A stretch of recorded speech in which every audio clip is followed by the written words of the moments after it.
Hello guys, ఈ meeting కి మిమ్మల్ని పిలవడానికి ముఖ్య కారణం మన Sachi media is back the prestigious project in Bengaluru. So మీలోనే ఒకరు బెంగళూరు వెళ్ళాల్సి ఉంటుంది. Be ready.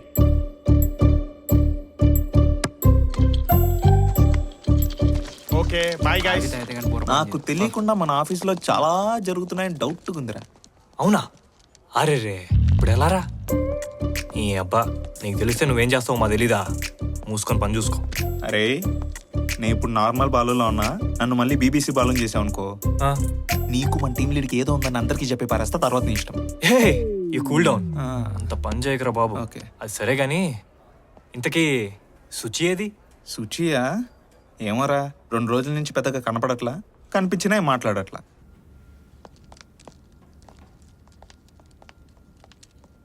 శుచి, ఒక్కదానివే కూర్చున్నావేంటి?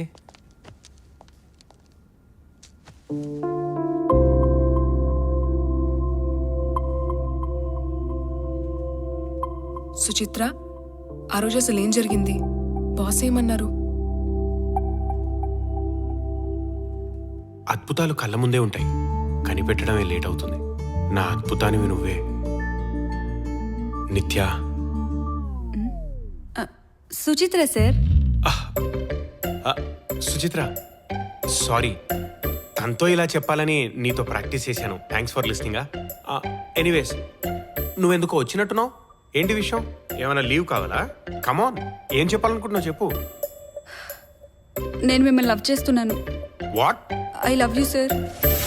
ఇంకేం చెప్పదు సుచిత్ర. నువ్వు చెప్పడానికి ఎంత కష్టపడతావో నేను కాదనడానికి అంతే బాధపడతాను. Because I can understand lovers pain. ఎందుకంటే నేను లవ్లో ఉన్నాను కాబట్టి.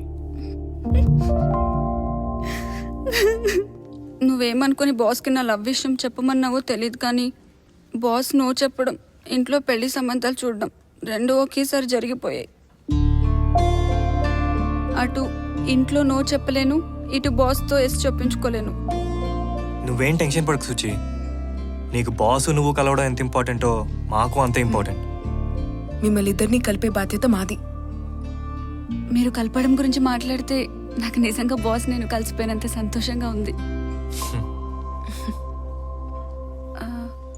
కానీ ఎలా? ఎలాగో తెలీదు, బట్ ఎలాగైనా సరే దీనికి ఒక హ్యాపీ ఎండింగ్ ఇవ్వాలి. ఆ రోజు నువ్వు బాస్ దగ్గర ఏదో ట్రిప్ గురించి మాట్లాడావు కదా. క్లయింట్ ఫీడ్బ్యాక్ బాగుంటే ట్రిప్కి వెళ్దామన్నారు. ఎస్, ట్రిప్కి వెళ్దాం, అక్కడ వీళ్ళిద్దరిని కలిపేద్దాం. Okay, done.